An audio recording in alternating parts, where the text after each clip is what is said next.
We always start this mid-sentence, and I hope the class knows, like, we are cackling before we even get on the mic. And then we're like, record. Record. I was just going to say, I'm so proud of myself because guess what I did today? What did you? Nothing. What did you do? No, so much. No, I meant that as a good thing. Oh, like, thank girl, you. sit down. No. No, I've been productive AF today. I already edited this week's Let Me Fix It. Oh. And I already edited the social clip and the YouTube, and I made a thumbnail. Like I was in here. She had time today. Yes. She had time. We talk about a to-do list all the time and crossing it off. Every day I have to practice mindfulness. This is my assignment. But right after that assignment, 30 times during the mindfulness, I'm like, I just want to go write it down. I gotta write, because your brain is thinking, and I'm like, I should write it down so I don't forget. Yeah. But I run to that fucking to-do list, go, so I can cross it's it off. the best feeling. I'm like crossing that to-do list off. I'm mowing and groaning, and Flex is like, you okay, girl? Well, because it's also like, it's just a way to organize the fucking thoughts, you know? Because it's so much we do so many things. I know. We really, really do. Like these middle-class dinosaurs. Which is a great segue. I was so excited to look up funny dinosaur names, and then I was like, not them having the N-word in a dino's name. When I opened this document and I saw this name, and I was like, you made that shit up. You got to be out your damn mind. Class, the dinosaur is called a Nigersaurus. Nigersaurus. The lengths they go to make it not what it is. Y'all are did crazy. you listen to the guy pronouncing it? Yes. he was so funny because he was like, not the other way. Not exactly it. what you think it is, sir. Just asinine. Well, and then, my brain can't help but go. So I was like, what does motherfucker look like? Let me pull up this fucking dinosaur. And you're like, if this dinosaur looks black, I'm going to fucking flip out. Well, and the first thing I saw, I put in the document was, I was like, oh, it's because it got some big lips, isn't it? He does have big lips. It has a big kind of like snout. And I was like, that's why they named it a what saurus? And Niger. That's also like, no offense if you're from the country of Niger. But when I first saw the country of Niger in Africa, which I know the French colonized and whatever, yeah, exactly. But I was like, it wasn't called that before. That's a French word. Y'all made that shit up. Which means, doesn't it mean black? Negro in Spanish means black. I don't know. Who knows? Correct us if you know. Class. Let us know. But it does feel like y'all getting slick in the mouth. You like this is a cute you get way. popped in the mouth. Okay. This is a way for us to say something racist, right? And y'all, you could just be like, no. No. It's a language. What is it? Niger. Just asinine. Ooh, wait. No. Listen. Listen. Wait. I hate you for that. Let me fix it. Welcome back to Let Me Fix It, the podcast that says, Delon, what do you call a dinosaur that's everything, everywhere, all at once? I feel like I'm being set up, yo. A world dino. No, tribicuitous. Like ubiquitous and triceratops. God, motherfuck, it was a pun. I worked really hard on this joke. Tribicuitous? What? Yeah, like everything, everywhere, but it's also like a dinosaur. So I put triceratops and ubiquitous you know what they say, together. Class, if you have to explain the joke. I wrote the joke. Jesus. Delon, I'm so fucking pissed. When I tell you, I came up with this joke and I was like, yo, this is about to this is going to bring the house down. Tribiquitous? Wait, will you say it again? Would you say it again to try man, are you serious? You don't get it? Try meaning 3. Yes, but and like triceratops, Tyrannosaurus Rex. Triceratops is because it has 3 things on its head, right? Yes, and it's everything. Oh my God. Everything, everywhere, all at once. That's 3. Yeah, and ubiquitous is like it's Oh, everywhere. girl. And I I was mean, putting together a triceratops and ubiquitous. It you was a know joke. I what? made the joke just for you, Listen, Dewan. 3 points for Hufflepuff. Okay, like you get. Gee, I'm on the verge of tears, honestly. Because you're like, that was a very intelligent joke, and I'm sorry that you can't do the New York Times crossword puzzle, sir. But it was a good joke. Oh God, mother! You know what? Go ahead. God, now I introduce yourself. Who are you? I'm still introducing myself. God damn it! Ugh. I'm Francesca. I'm an actress. I'm a producer. Sometimes I'm a writer. Not today. Oh my God. And I'm Delon Grant. I'm clearly an actress, a singer, photographer, writer, and an educator. Now, class, aside from our stupid antics, one of the things we do mid-episode on this podcast a lot is go, oh, we need to do a Let Me Fix It episode on that. This week, we are finally making it happen. We are bringing that promise to bear. You might remember last season, we did an episode about ABC's Friday night programming block, TGIF. You need to go back and listen to that episode if you haven't, because it is a good one. It is one of our most favorites from a great class. And that episode pulled on our nostalgic heartstrings. So we wanted to do an episode on one of those shows in particular, because we keep talking about it, Dinosaurs, as the episode kind of alludes to. Yeah, we knew almost instantly that it deserved its own episode because it was such an iconic show, but it's kind of slept on. I feel like truly though. Don't talk about it. Like, did we really need 5 seasons of a Full House reboot? I really don't think so. We really did it. Meanwhile, where is the Dinosaurs reboot, damn it? So for the unfamiliar, Dinosaurs was the brainchild of Jim Henson, the legendary creator of The Muppets. Essentially, he wanted to make a family sitcom starring, you guessed it, dinosaurs. But when he pitched the idea back in 1988, everyone thought it was nuts. Now, ain't that some shit? They love to play in your face. I know what that's like. This whole episode, she's going to be bringing that shit up. Yo, but listen, this is a good test, though. If they tell you it's too much, if they tell you it's weird, it's a good idea. Run toward it, class. Yes, absolutely. So sadly, it was not until after Henson's death that the show came to fruition in 1991, and it ended up running for 4 seasons on TGIF. Which is that's not bad. That's not bad, you know? Yeah. What made the show truly great wasn't just its prehistoric puns, it also was like a brilliant social commentary. The show often tackled serious issues like corporate exploitation, environmental destruction, gender roles, and even racism through the lens of the prehistoric world. Yeah. The lesson here is, if you want adults to care about real shit, do it with puppets.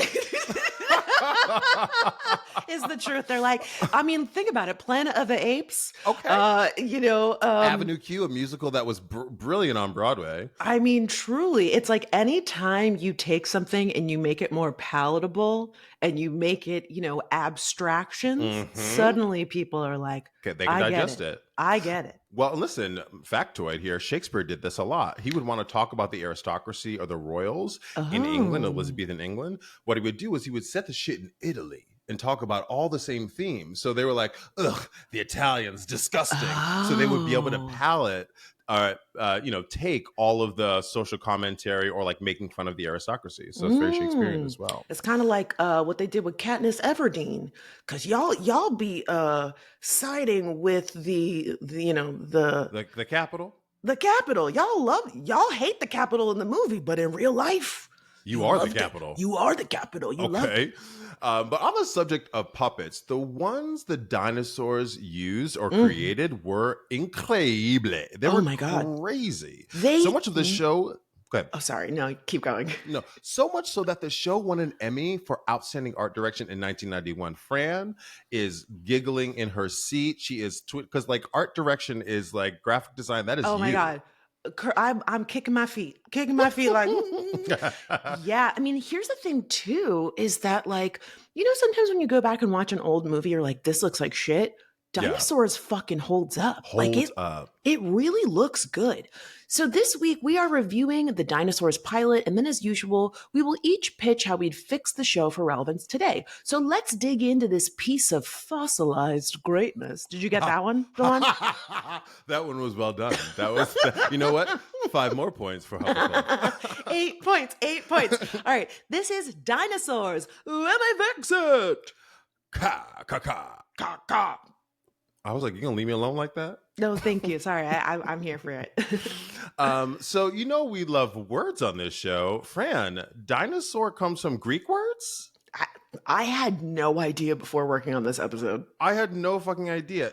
Dinus means terrible and saurus means lizard. How dare they judge a lizard? It's perfect, though. A terrible lizard. That's a terrible lizard. It's a scary ass lizard. Oh, wait. Also, good drag name. Terrible lizard. Oh my God, yes. Dinosaurs. Mm-hmm. So the show follows the everyday lives of the Sinclair family. Earl, his wife Fran, no relation. Yes. Their teenage daughter, their teenage kids, Charlene and Robbie, and their youngest son, Baby Sinclair. Just your average working class dinosaur family living in 6 million BC, you know. The show premiered in 1991. Do you remember watching the show, Fran?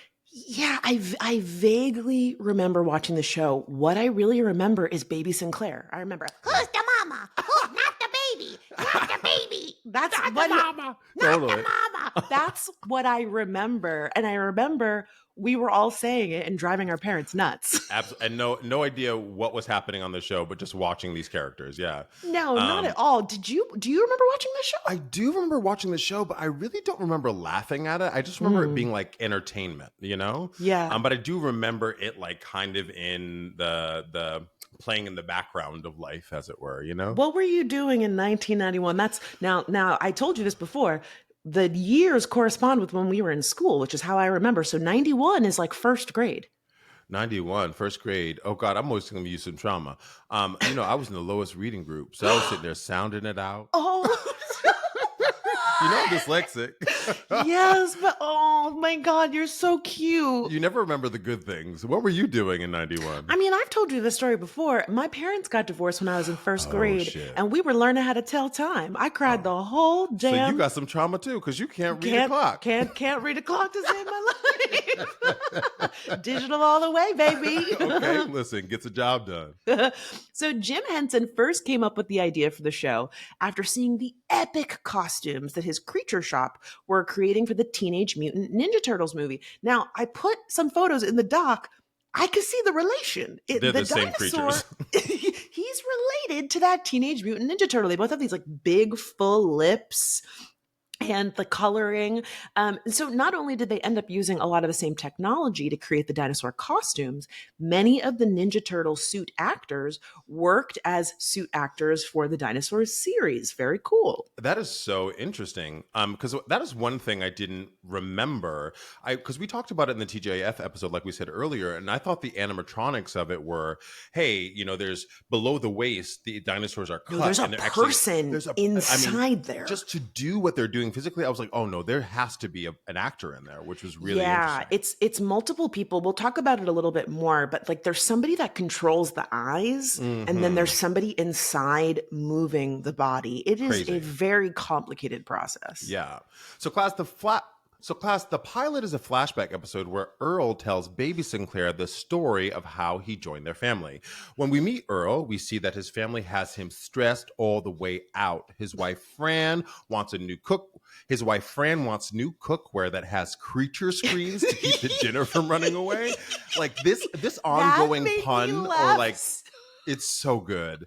It's so, because like they're taking what's, like we said earlier, what is like what we know and putting in the prehistoric times. Hilarious. It's just so, really well done. The idea that your dinner is constantly running away is so fucking funny to me. Right. And you're also like carnivores eating your own. Ready? Yeah. So in this pilot, also his daughter Charlene wants money to go shopping, and Robbie, his son, is doing so badly in school that he needs a tutor.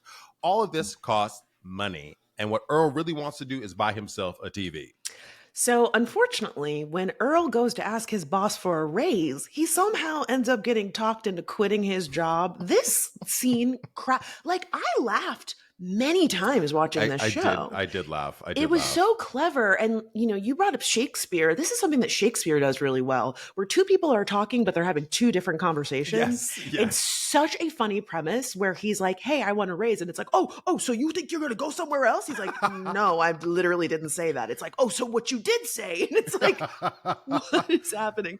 So then his day goes from bad to worse when he comes home to find that Fran has laid an egg, AKA they are going to have another baby. Delon, this scene was cracking me up. Bound chicka wow wow. I know, it was so funny because he's like, your day couldn't have been worse than mine. She's like, no, you got to ask me about my day. And then it's like, I'm pregnant. And then just your point about how it's taking things that we've all experienced and putting them into dinosaur terms. It's just so fucking clever. It's really well done. The studio execs were idiots to not make this sooner. Truly. So when Earl goes to the forest to think through everything that's going on with him, he runs into that little dinosaur that was supposed to be his dinner.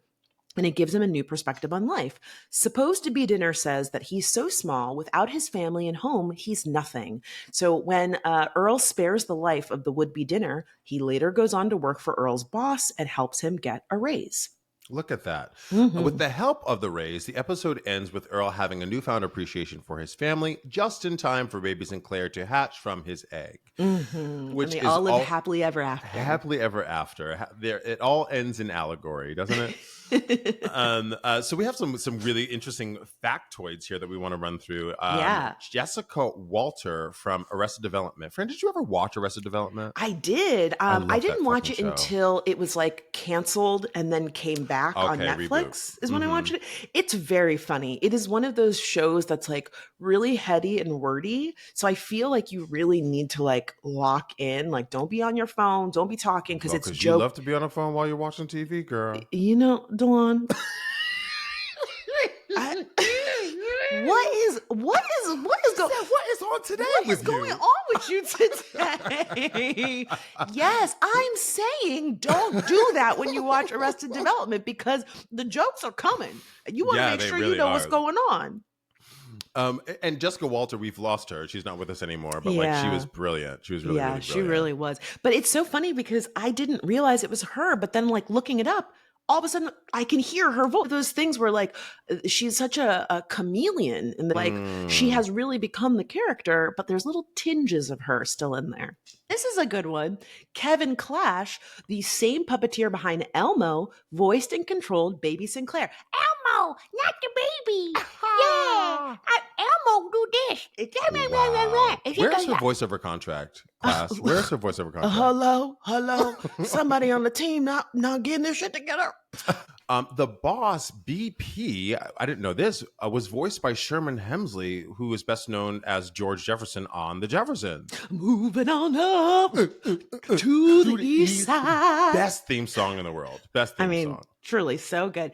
Right? Yeah, I could really hear it. And it's also really funny when you see the puppeteers kind of take inspiration from the actors. Like even his whole like demeanor kind of felt like George Jefferson, right?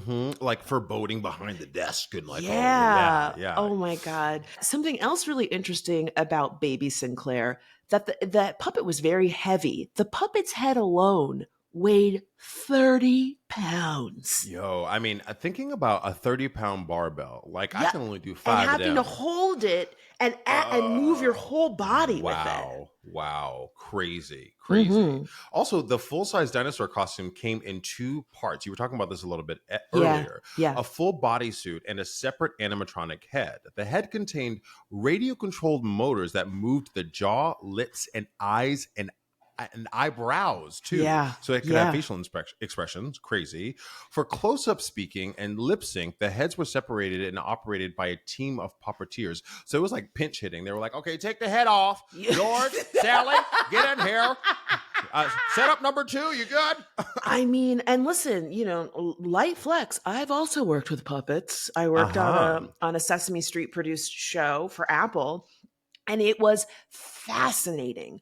These puppeteers, they are truly doing full body acting. And I'll never forget, there was one guy who would stay in character between takes. And he would just be like, the puppet would be like smoking a cigarette. Like no one would be around. And the puppet would just be like, "Yeah, we're back. all right. You're like, He's oh. acting with the puppet and keeping it going. He was fully in character between takes. And I was I love talking it. to one of the other people, and they were saying like some puppeteers, it's important for them to stay in that mind frame. Otherwise, it's really hard for them to get back into it, because it is, I mean, I guess it's their version of method acting, but it was Totally. very surreal, because like the actor would be standing there, he's not talking, and the puppet's fully fucking talking to you, and you're like, oh yeah. It's that I think I forget. I'm gonna mess this up, but I think it was Daniel Day-Lewis, who's like a well-known method actor. I mean, he's retired now, so he's not acting anymore. But I think there's a report of somebody coming up to them, either that or him or Meryl Streep. They came up to another actor and they were like, "Hi, this is the last time I'm going to speak to you in this process, so I just want to introduce myself." And then went on and was the character the whole rest of the time, which is kind of nuts to me, because I don't have that. Like, but yeah, I mean, I think what was interesting to me seeing the puppeteer of it all, is that usually when people are doing method acting, they're playing like a bad person.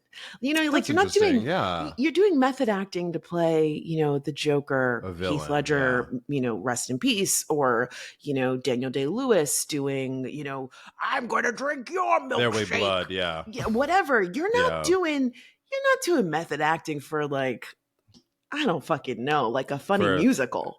I was gonna say for the Sound of Music, for like, Yeah, you're not Mary Poppins, right? Like between takes. Can you imagine? Like, why is that Mary Poppins?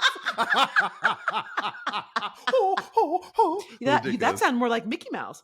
Oh, it did. Yeah. No. Let me not do a voiceover. Come on. That was good. Okay. Class, the show was very expensive to make, but combined with declining ratings. Class, the show was very expensive to make. That combined with declining ratings were cited as why ABC canceled the show. Yeah. Sad. I mean, look, TV is expensive no matter what. Yeah, fully. But when you watch the show, you're like, yeah, this cost a lot of money. I could tell. Yeah. I mean, just like all the creation of the world, right? Yeah. Something else that stuck out to me in doing this research was that there's an early Simpsons episode that parodies the dinosaurs. But in fact, Henson came up with the idea long before The Simpsons. And in many ways, The Simpsons' success helped get dinosaurs on the air, because like The Simpsons was kind of like weird. It's still very weird, the longest running sitcom in history. Right. But there's also like so many like Simpsons coded parallels, like the dopey blue collar dad, the snarky wise baby. It's also very like Family Guy. The daughter who is like kind of woke, so to speak. It's just really funny to see how like those common themes show up in so many sitcoms. And you're so right. If you also look at the way the family's constructed, right? The characters aside, mom, dad, teenage kids, and a baby. Mm-hmm. Like that's all Family Guy, Simpsons, Dinosaurs, all the same. I'm sure we can go through a bunch of other shows and describe the same thing. Oh yeah. I mean, I would say even like Fresh Prince is kind of similar. Totally. Like they showed up with a baby like towards the end of the show. Like it is a common thing. Listen, if it's not broke, don't fix it. Talk about it. One of the things I thought was really interesting is Earl often sighs as he walks across the room, and that's because the only way the puppeteer inside could see was through the mouth, so they had to walk sideways to get from A to B. Crazy. Isn't that so interesting that like one, they didn't come up with an easier way for the puppeteer to see, but also that the puppeteer was clever enough to be like, you know what I'm about to do?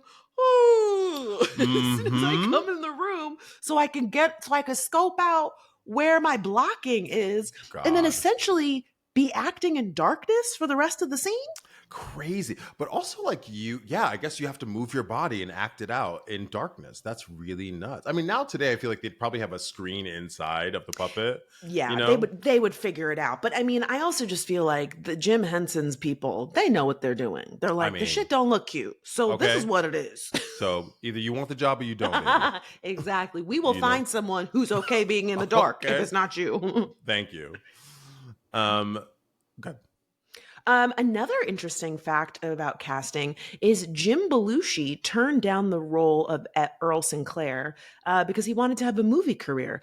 I can see where the Jim Belushi of it came from. Absolutely. He's really like, he's rough. Over it. He's rough. Yeah. He's over it. He's got a cigar in his mouth. He's drinking a beer after work. Again, I always love hearing about the alternate castings because it gives you insight into like the process, right? Like as an actor yourself, realizing that the Mm. writers, the creators, they have a vision, and if it's not you, it's not personal. Maybe Right. it's somebody else, and but they have an idea for who it is, regardless, and like seeing who they fit in there, I think is just so interesting.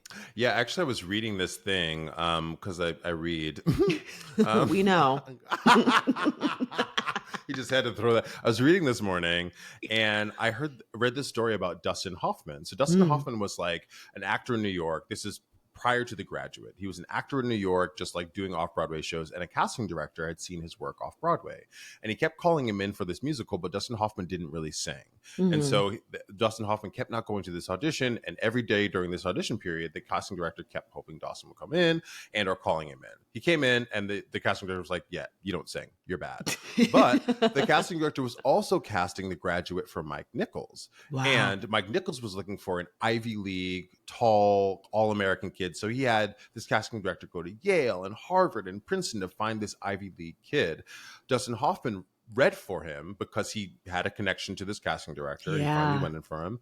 And Dustin Hoffman is not a big, tall, sporty Ivy League guy, but he got the part. Not only because of the connection, but because he was good for the part and whatever. So that's just a testament to you don't know why or how, because sometimes they don't know what they want until they see it. Speak on it. And I feel like that is such an important reminder for anybody in a creative field. Truly. We spend so much time being like, I'm not good enough. I'm not blah, blah, blah. And like the common theme, whether we're talking about a Jim Henson or we're talking about, Netflix and Blockbuster or whatever, a lot of times the powers that be, they don't fucking know. They don't know. They don't know until something pops off. Mm-hmm. They don't know until somebody says, this is what I'm looking for, or somebody similar, another show, another actor, they do well. And now they're like, oh, we need another Simpsons. Right.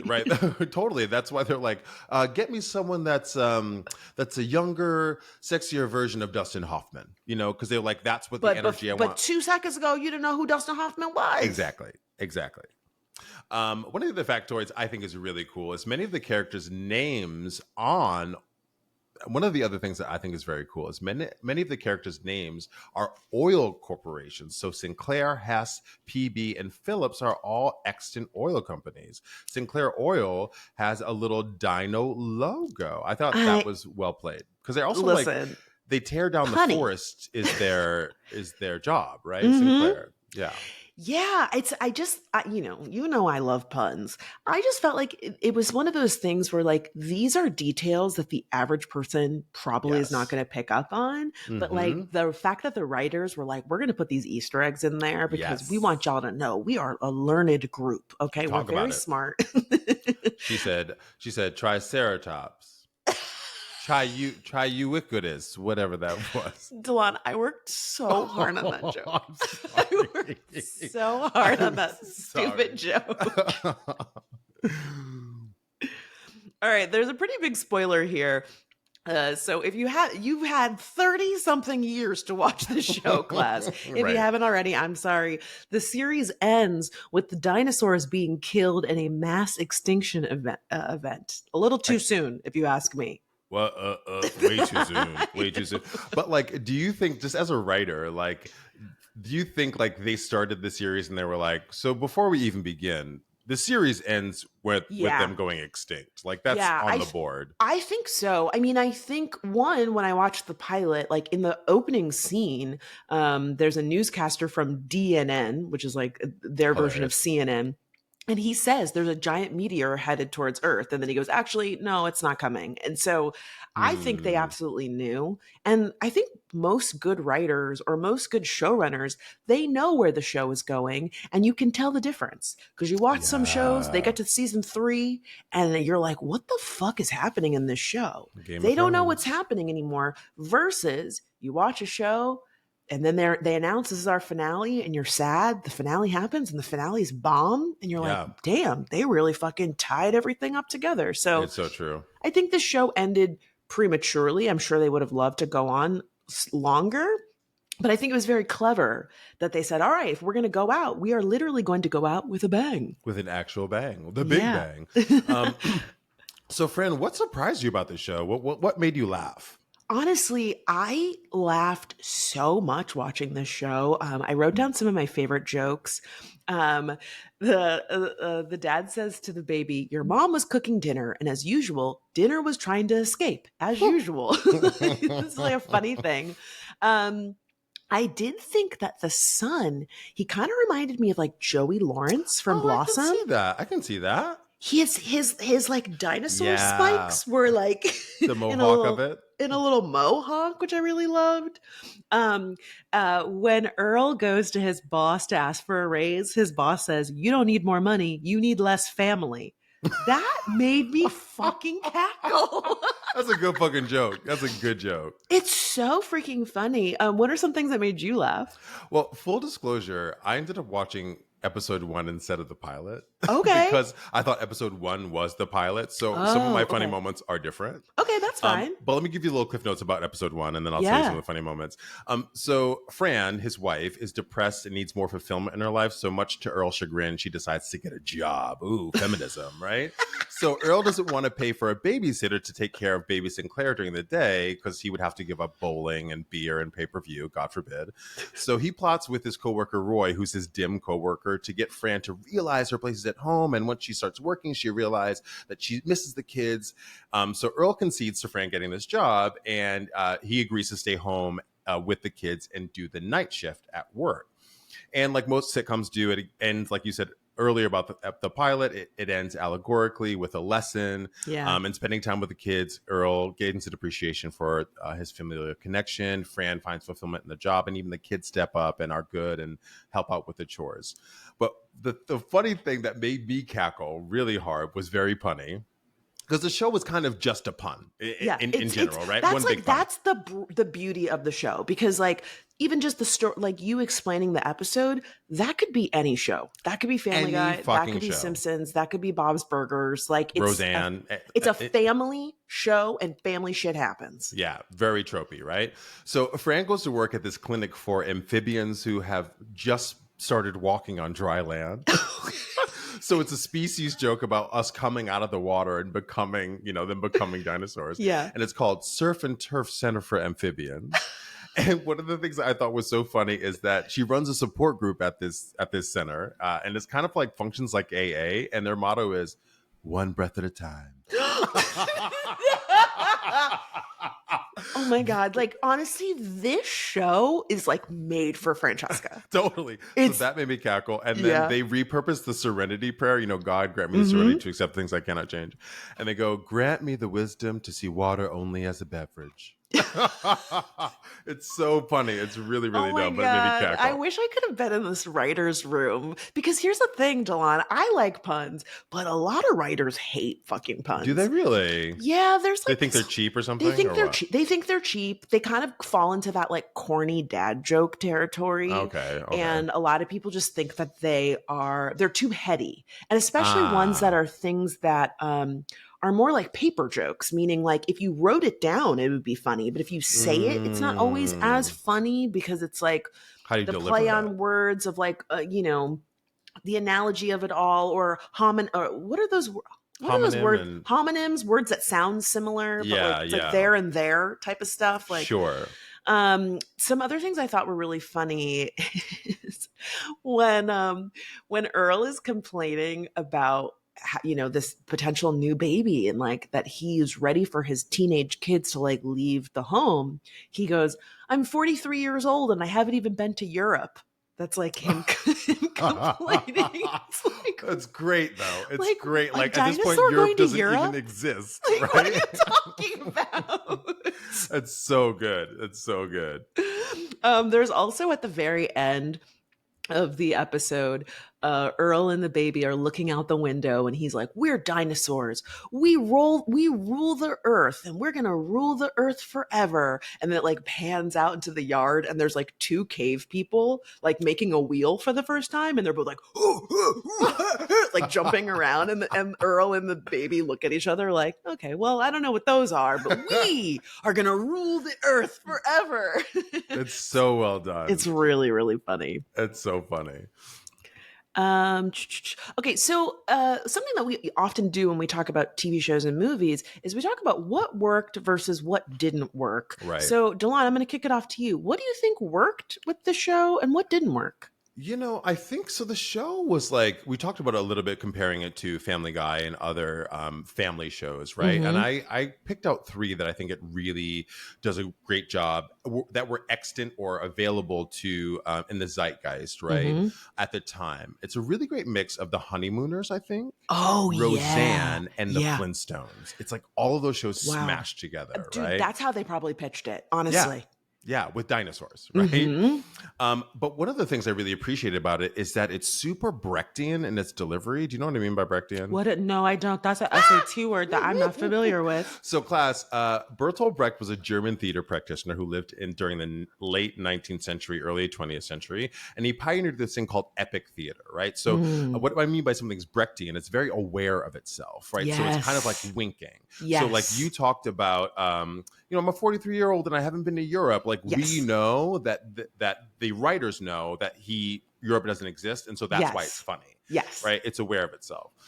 So like there in the episode that I watched, like misogyny is everywhere. It's like dripping, you know, like Fran wants to get a job and Earl basically plots how to keep her at home, right? How to let her know that she's a woman. One of the first jokes is the kids come up to him and they go, "Dad, like something's wrong with Mom. She's really down." And he's like, "What problems does she have other than making my dinner?" And you're like, right? Yeah, so exactly.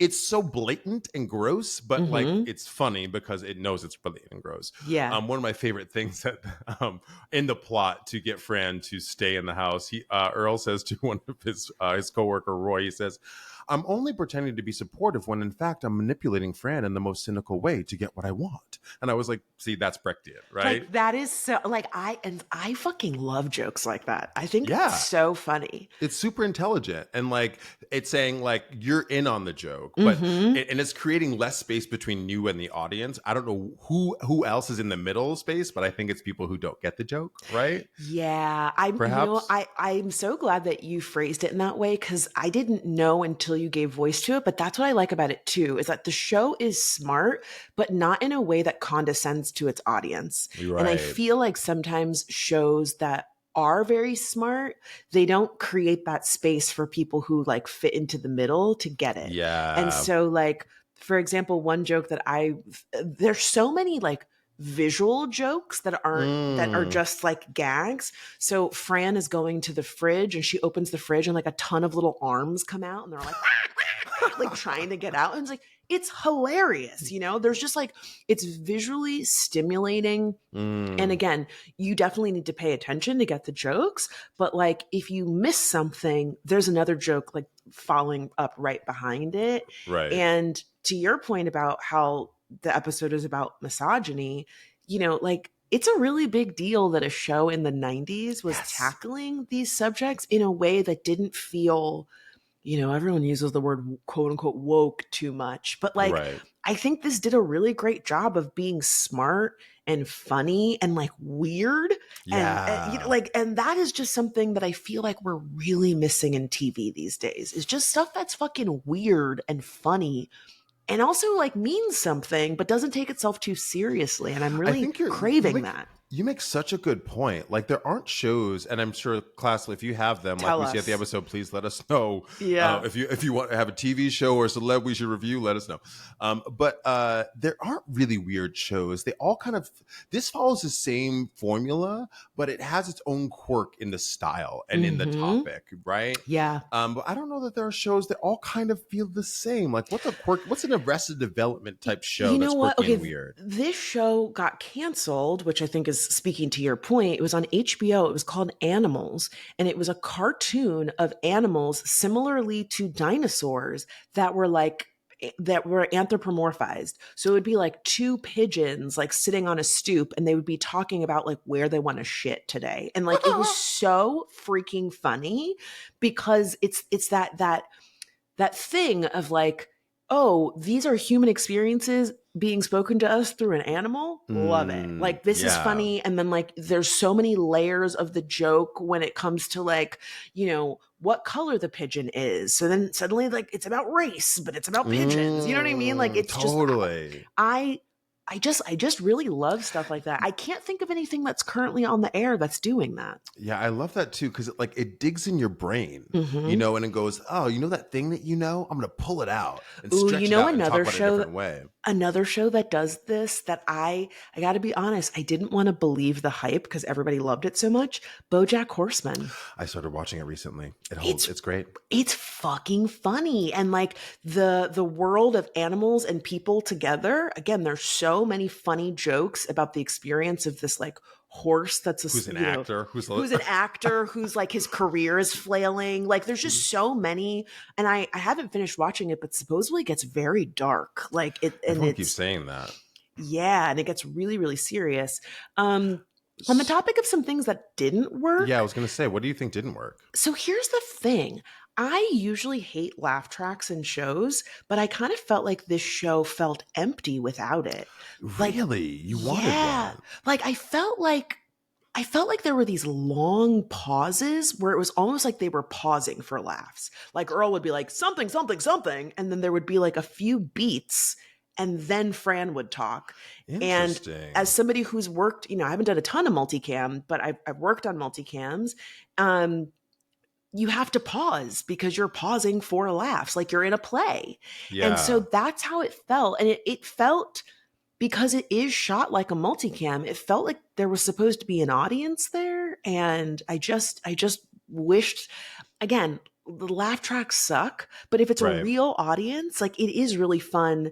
I'm not a big Friends person, but like you can hear people fucking losing their mind in the audience at Friends, and it helps sell some of the jokes. And I kind of wish that they had that. What's funny is that my very logic-brained mind would have been like, I think I would have constantly been like, why are there people laughing in this prehistoric era? Like that's what my mind would have meant. But I kind of think on the meta of it, on the Brechtian of it all, that could be what was really funny, because then it could like pan to outside the house, and it's like a bunch of cave people being like, like see, they're watching. Sold the joke. That would have sold it. Yeah, she's a writer, bitch. She's a writer. Yeah, she is. One of the things I didn't think worked very well was, at least in the first episode, I don't know if they kept the same actor because sometimes things shift, but the actor who voiced Robbie didn't feel like he had the right.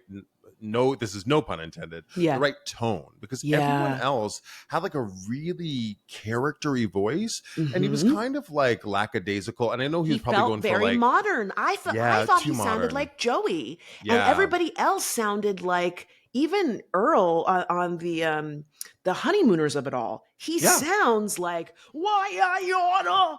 Yeah, there's like an elevated theatricalness to his tone, and Robbie was the actor who voiced Robbie was just like a little too contemporary, a little too chill, that it just didn't work. It didn't sell for me. Yeah, that's so funny. I don't think I picked up on that, but like in hindsight, the fact that I thought of him as Joey Lawrence speaks to the fact that he was in like a different era. Yeah, for sure. Yeah. Different show. All right, now that we've gone over dinosaurs, it's time for us to fix it. But first, let's take a quick break. And we are back. But before we jump into our fixes, it is worth mentioning that the Dinosaurs team, they tried to keep their best.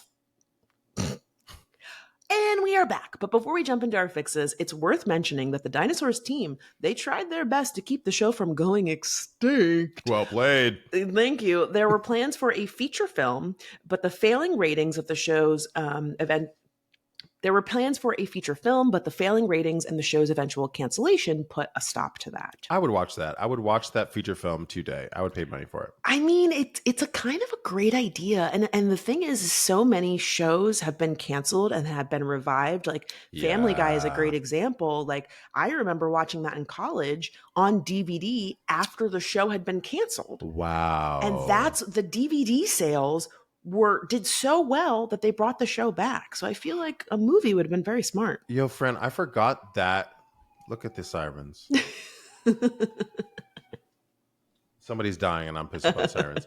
Terrible I timing. forgot. No, I really forgot about that part of Family Guy's history. That's so. Mm-hmm. It's happened to multiple shows. I do remember Yeah. that now. And a class also. At one point, the creators even were in talks with Super Nintendo to create a game, also a board game for the show, which was kind of a fad at the time. But as the fad lost steam, the plans for Dinosaurs inspired games also fell apart. Yeah. So do you mind if I go first with the Yeah, fix, sure. Fran? Please, please, Okay, please so do. I do think that the show could run today. As we keep talking about, the comedy holds up, I think it could. but and you might disagree with this, but however, I do feel like the sitcom as a genre is kind of dying, if not dead. Yeah. Like I don't know, like multicam is like they're there, but like who's They're really trying to bring them back. yeah. The Wayne's father and son have a show coming out Okay. very soon. There's a spinoff of The Neighborhood that is, also set in Detroit. That's starring Tracy Morgan. That's also going to be Okay. multicam. Like they're trying. They're very inexpensive, That and part. people like to watch them. I mean, but you're right. They have been on a decline. Well, and they're also like the thing about multicams, I think germane to SAT word, germane Mm, to the Dinosaurs is that it's really palatable. It's yeah. really easy. It's 30 minutes, 40 minutes, and you wrap it up in a bow, and It people can appeals walk to a away. lot of people. People walk away going, "That was good. That was fun."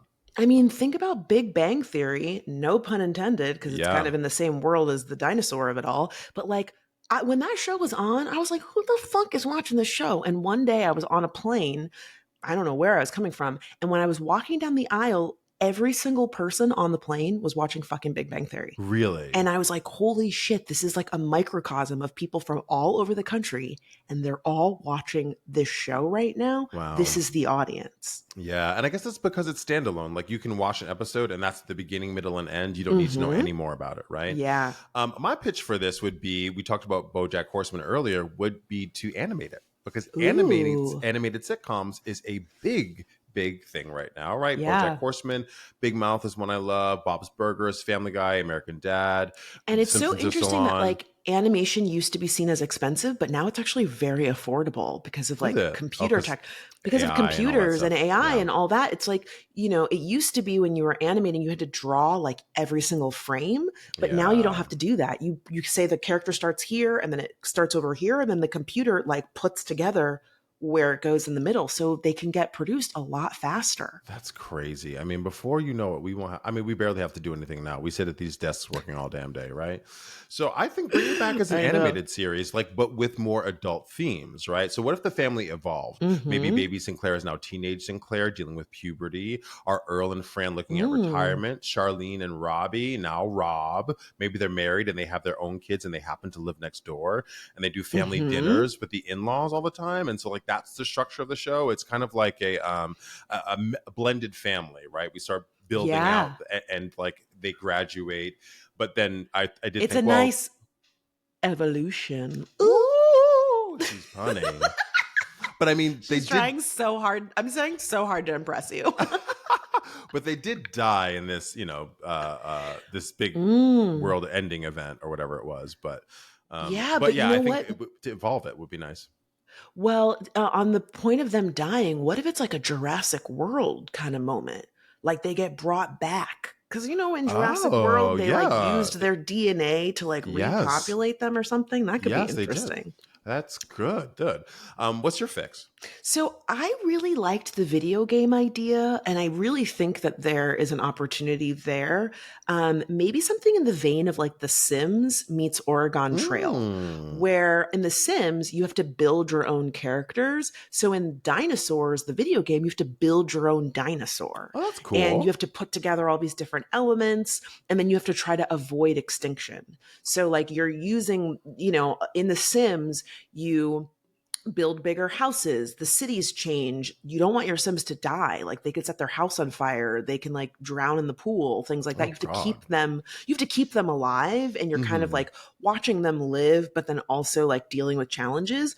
I feel like a dinosaurs version of that would be really fun, and again, very punny, a really great world, awesome branded and like marketing opportunities. There's so many musicians that do like original songs for video games now. There's clothing stores and brands that will be inside the games so that you can buy like clothes or go to certain restaurants or They things always like want your money because they know they you would have to buy. You put $5 down, have points on the game. Oh my gosh! Yeah, Yeah. but I think there's a great opportunity. And honestly, like, I feel like the game of it all lends itself to like, a theme park and like costumes. And like, it kind of seems like a huge missed opportunity. In my research, I saw that they really only did like one McDonald's collaboration with Baby Sinclair, and that was Mm. it. Like, no clothing items, no Halloween costumes. Like, Oh come wow! on. Like, Yeah, I do think sells itself. there's also an opportunity for education. Like you talked about Oregon Trail. Like Oregon Hmm. Trail was how I learned about Lewis and Clark. That sounds so dumb, but Yeah. like it's also like add some prehistoric things, like make Hmm. it a teachable moment so that you learn. Like I think Earl was a Tyrannosaurus Rex, but I don't know what the rest of them dinosaurs were. Yeah, I have no Right? idea. So like Hmm. that would be I would add that Throw to a it. little That'd be cute. diversity. Get a Negasaurus up in there. The Dinosaurs. I cannot believe it when I pulled that up. Talk about a Niharosaurus. You better get the fuck out of here. I can read. All right, who would we cast in the reboot of Dinosaurs? So I think you'd have to choose recognizable voices at this point, because that's how kind of what you have to do to sell it. I Yeah. would Catherine O'Hara as Fran. I'd do Oh, Catherine O'Hara as second. She'd be kill it. yes, What absolutely. about Cedric the Entertainer for BP, the boss? I mean, Aunt Delon, you are about to get your casting director Emmy on. These are Okay. great. Cedric the Entertainer. I said that all. Megan Stalter as Charlene. She Oh has. that's really funny. Come That's on, come on. hilarious. I don't have one for Robbie, or I feel like Baby Sinclair could be anybody who can. Like, it could be you. It could be you. I Oh, cast thank you. you. I would love to be Baby Sinclair. Who would you cast? Okay, so I feel like I've cast her so many times, but I feel like Quinta would be great as Oh, Fran. Quinta Brunson. I feel like she has that soft, motherly, warm, whatever. For Baby Sinclair, this is a little out there. I'm gonna say Ariana Grande. I love Ariana's voice. She does characters. She does. I just saw the clips of her on SNL and I was just so blown away. She's so fucking funny. Is she really? Yeah, well, she started on a sitcom. She was Yeah. on Sam and Cat on Nickelodeon. Her comedic timing is impeccable. And you could just tell she was having such a good time. And when I've watched all the clips from Wicked, I mean, she's just absolutely crushing You it. better be on the internet doing research. I haven't seen anything from Wicked. I knew she was going to be on SNL, but I haven't seen any of the clips. I mean, honestly, she was born to play Glinda. She really was. Really? She's so charming in the clips. And not to discount Cynthia Erivo, she's also incredible. Her voice is out of this world. I think for me, what's surprised me is I forgot that Ari was an actress. Like, it's just, I haven't seen her act and I didn't watch the show she was on. So seeing her act has been really, really inspiring. We didn't do? We didn't do Earl, the dad. Oh, Earl. Who would I cast as Earl? I don't know. I mean, I gotta be honest. Like, I think I was so like deep in my fix that I didn't really think about all of the casting. But you know what? I feel like the ones that I knew came automatically, right? Top of mind. I was like Fran, the boss. Like I found. Well, those I think characters this really is early. also another thing that's interesting because you're right. It would be great to have recognizable voices. But what I liked about the show is they didn't have recognizable voices. Right. Like all of the people were kind of like not nobodies, but they were early in their careers that they weren't household names yet. And I feel like that's save something. for Sherman Hemsley, but yes. Yes, exactly. But like that's something I think we could stand to go back to, right? One, please. Hello. Yeah. I would love a voiceover job. Yeah. Oh my God. Well, maybe that's what we need. Seasons. That's what we need to manifest is that when Dinosaurs comes back, it's you and me, baby. Well, listen, and you heard it here first, class. If Dinosaurs comes back, you know we are witches. Okay. Oh my God, Dylan, we keep predicting things. It's been so wild. So, all right, class. Okay, please. You want me to do it? Okay. Yeah. Go all ahead. right, class. So Dinosaurs. Did we fix it? Head over. So, class, dinosaurs, did we fix it? And go watch the show because Please. honestly, it's so freaking funny and we want to know what you think of it. Let us know over on Instagram at FixItPod or email us lemmefixitpod@gmail.com. And now it's time for everyone's favorite segment, the Glow Up, where we give props to those who've turned their lives around without our help. Delon, is it okay if I go first? Absolutely. All right, so this week my glow up goes to New York City rats. That is right. For the first time in history, rats are being given the opportunity to, not have babies. They are being given birth control. The brand is called Contraception. Contrapest, which I think is amazing. Is that a portmanteau? It sure is. Class, y'all know what a portmanteau is. It's two words that come together and make sweet, sweet love. So, in an effort to cut down on the city's booming rat population, New York City is like, we are going to put this contraception inside of little rat traps. The rats are going to eat it, and then y'all going to be fucking with y'all gonna be doing it raw and no babies. Said doing it and doing it and doing it. I mean, it's bad. Listen, Delon, you just left New York City. The rats are out of control there. I just left New York City, where the rats are out of control, to come to Boston, where the rats first arrived. Ready? Like, remember the Boston? They came to the Mayflower. The vintage came rats. here first. Vintage rat. Delon, so they also have a rat problem, and they are also giving rats this contraception. And by 2026, they hope to have the same thing happen. Oh, wow. Well, I didn't know this, but 2 rats can produce up to 15,000 babies in 1 year. In a year? Oh my God. Nick Cannon, where you at? 15,000 babies? Baby? No. Disgusting. Yeah, that is wild. So the scientists predict that this new birth control will help reduce the rat population by upwards of 95%. Wow. Which is a lot when you consider that there's about 3 million rats in New York City. I mean, it's because here's the other thing about New York. Class, in New York City, there are no alleyways. So the garbage sits out on the street. Yep. And you will be walking down an avenue, a main avenue, 8th Avenue, and you will just hear a rumble and a tumble from the garbage. And I've had one run across my leg. I had one run up my leg one time. Oh my God. I'm dead ass. Oh my God. Well, listen, I've been on the train. I've been on the train and I saw a rat run up someone's leg. They were asleep and the rat was on them, just fucking having the time of their life. Did you see that fucking video of the guy? He was asleep on the subway platform. The rat was drinking his drool. No. And I was like, you took a video of that? You couldn't stop on the ground to help that man out? Disgusting. I mean, truly, the rats, they don't give a damn. They said, this is my country. They really don't care anymore. So shout out to the New York City rats. Y'all not about to be baby mamas no more, baby daddies. You know what I mean? You about to be out here getting stamps in your passport, living your best life with no children to hold you down. And we thank you for that. So rats, please go hit up your local rat trap so you can get that contrapest. Fuck around and find out. Fuck around and don't find out. You won't be pregnant. So I have a mini glow up. It's a personal glow up.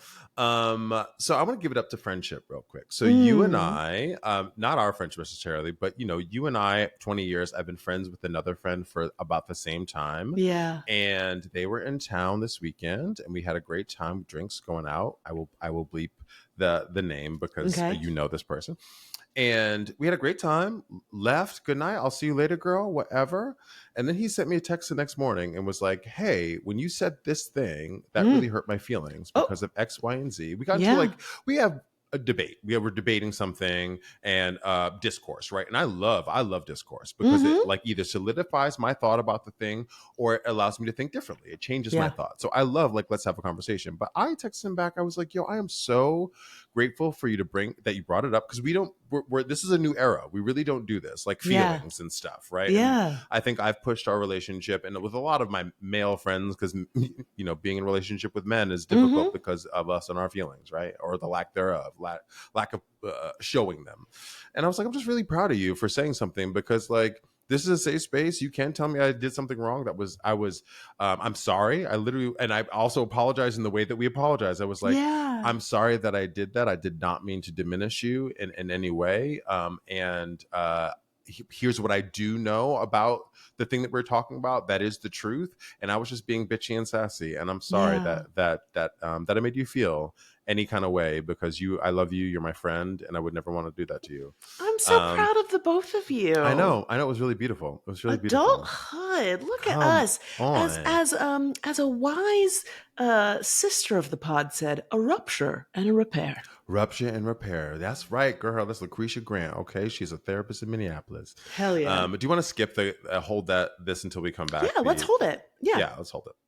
All right, class. So now we want to hear from you. Who would you cast in a reboot of Dinosaurs? Let us know. Or maybe only answer is Delon and Francesca. Oh, yes, the only answer. I mean, listen, the Fran of it all is great. You don't even have to change the name on the door for the character. Just keep Fran right up there. Okay.